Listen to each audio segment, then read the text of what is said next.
Së pari përshëndetje, mirëditë të gjithëve. Ne vendosëm me ambasadoren franceze dhe të gjerman të vizitojmë Elbasanin ashtu siç kemi vizituar dhe qytete të tjera. We wanted to pass the messages that we have passed in our statement since the beginning of the electoral campaign on the 25th of March. Në fakt donim të përcjellnim mesazhin që e kemi përcjell që në krye të çeljes së fushatës zgjedhore në deklaratën e përbashkët të 25 marsit. We wanted to see a campaign focusing on programs, focusing on the needs of the Albanian citizens without attacks, without intimidation to voters. Donim të shihnim një fushatë të përqendruar tek programet, të përqendruar tek qytetarët shqiptar dhe nevojat e tyre dhe jo të përqendruar tek sulmet dhe tek intimidimet. So we have repeated this message to all the leaders that we have met. We have listened also to their concern, to their views. U përsëritëm këtë mesazh të gjithë liderëve që takuam, natyrisht dëgjuam edhe këndvështrimet dhe shqetësimet e tyre. For us, what is relevant, very important, is that these elections are free, fair, and transparent, and all parties would accept the outcome of the election. Ajo që është vërtet e rëndësishme dhe mjaft thelbësore për ne është që këto zgjedhje të jenë të lira, të ndershme dhe transparente dhe që të gjithë partitë udhëheqësit të pranojnë rezultatin e zgjedhjeve. We heard a concern about vote buying. Let me say that vote buying is included in the criminal code of Albania, Article 328. But we also heard a concern about vote selling. Don't forget that vote selling is also a crime. It is Article 328 bis of the criminal code. Dëgjuam shqetësimet për blerjen e votës. Mos harroni, blerja e votës është vepër penale, parashikohet nga neni 328 i kodit penal. Dëgjuam po kështu dhe për shitje vote. Po njësoj, mos harroni dhe kjo është vepër penale parashikuar nga neni 328 bis i kodit penal. We will observe the election as an EU team. There will be 40 teams from the EU and the member states visiting the polling station on the day of election. Some of us will come back to Elbasani as well. These elections are important, first of all, for the Albanian citizens, but are very important also for the European Union and the future of Albania in the European Union. Në fakt, ne do të jemi në vazhdim të zgjedhjeve, do të jemi 40 ekipe, 40 skuadra nga Bashkimi Evropian dhe nga shtetet anëtare, të cilat do të vizitojnë qendrat e votimit në ditën e zgjedhjeve. Natyrisht disa prej nesh do të kthehen edhe këtu në Elbasan. Këto zgjedhje janë teje të rëndësishme jo vetëm për qytetarët shqiptar, por edhe për Bashkimin Evropian, për të ardhmen e Shqipërisë në këtë bashkim. Colleagues, you want to add something? Oui, alors moi je voudrais rajouter quelque chose. I would like to add something also. Thank you for translating. Në doja gjithashtu edhe unë të shtoja diçka.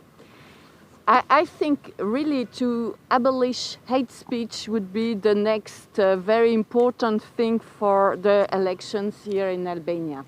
Mendoj që heqja e gjuhës së urrëties do të ishte gjëja tjetër shumë e rëndësishme për zgjedhjet këtu në Shqipëri. Everything that already Luigi Soreca has said could be repeated by me, so it will be a little bit boring to repeat it, but really fairly free elections, it's the most important, with no intimidation and no sales of vote and no buyers of vote. Në fakt, gjithçka që tha zoti Luigi Soreca mund ta thoja edhe unë, mund ta përsërisja edhe pse do të dukej e mërzitshme. Sidoqoftë, po e përsëris edhe një herë, është me shumë rëndësi që zgjedhjet të jenë të lira dhe të ndershme e të votohet pa u intimiduar, pa shitur dhe pa bler votën. Peter, du kannst ein bisschen sagen. Very shortly. These elections are crucial for Albania and for Europe. It's good to be here together with my colleagues to talk to candidates. I will be back on Sunday to watch election day. So all the best for this, and I'm looking forward to seeing Sunday. Shkruam shkurtimisht, këto zgjedhje siç u tha dhe u përsërit janë shumë thelbësore për Shqipërinë, gjithashtu edhe për Bashkimin Evropian, dhe më vjen shumë mirë që gjendem këtu, që folëm me disa nga kandidatët. Natyrisht do të jem këtu i pranishëm edhe dielën, do të vëzhgojmë zgjedhje dhe pres me paduri me ju uroj më të mirën. Zoti ambasador, bërja publike të dhënave të votuesve vetëm pak ditë përpara zgjedhjeve, ju shqetëson? So when it comes to Sir Ambassador, to the publishing of the data and all these databases a few days prior to elections, is that a concern for you? Well, certainly we followed it very closely. We are really in the middle of the street. We know that the Commissioner for Data Protection is investigating.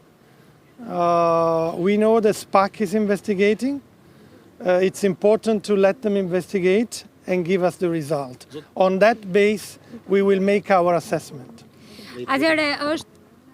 Ne po ndjekim shumë afër situatën, natyrisht jemi në ndjekje, kemi informacion që Komisioni për mbrojtjen e të dhënave po heton, gjithashtu dhe SPAK-u po heton. Është shumë e rëndësishme që t'i lëmë këto dy autoritetet të hetojnë dhe më pas do të dëgjojmë rezultatin përfundimtar e do të mbështetemi aty. Ambasador, si shtetash i Bashkimit Evropian dhe profesues i Bashkimit Evropian në Tiranë, mos ndoshta ndjeni nuk jeni mërzitur me atë fjalën që i mësuar zakonisht shohim një herë në çdo 2 vjet kur ka zgjedhje lokale dhe zgjedhje përgjithshme. Zgjedhje të ndershme, nuk ju bezdis kjo fjalë?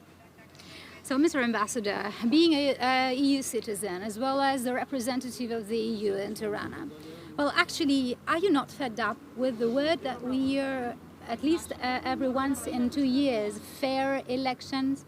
Aren't you fed up with this word?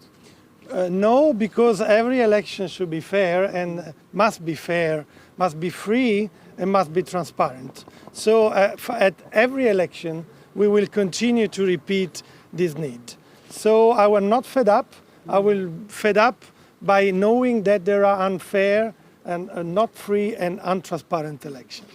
Jo, natyrisht që jo, nuk jam mërzitur, sepse çdo zgjedhje duhet dhe ka nevojë, pra duhet patjetër që të jetë e lirë, e ndershme dhe transparente. Që thotë demokracia në Shqipëri është duke rënë. So it means that në Shqip për populitë.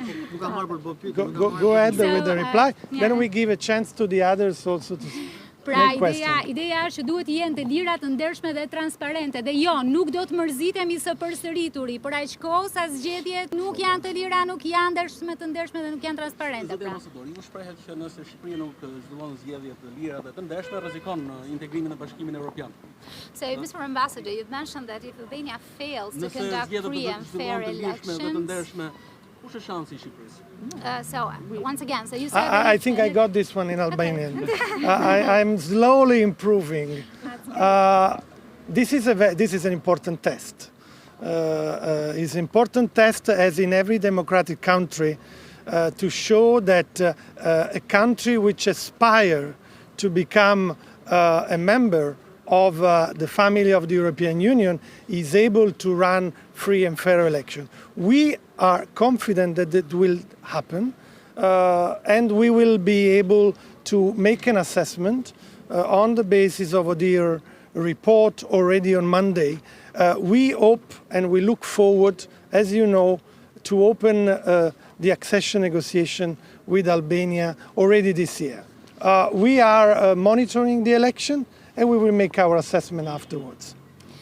Në fakt, e kuptova, këto janë zgjidhje shumë të rëndësishme, është një test shumë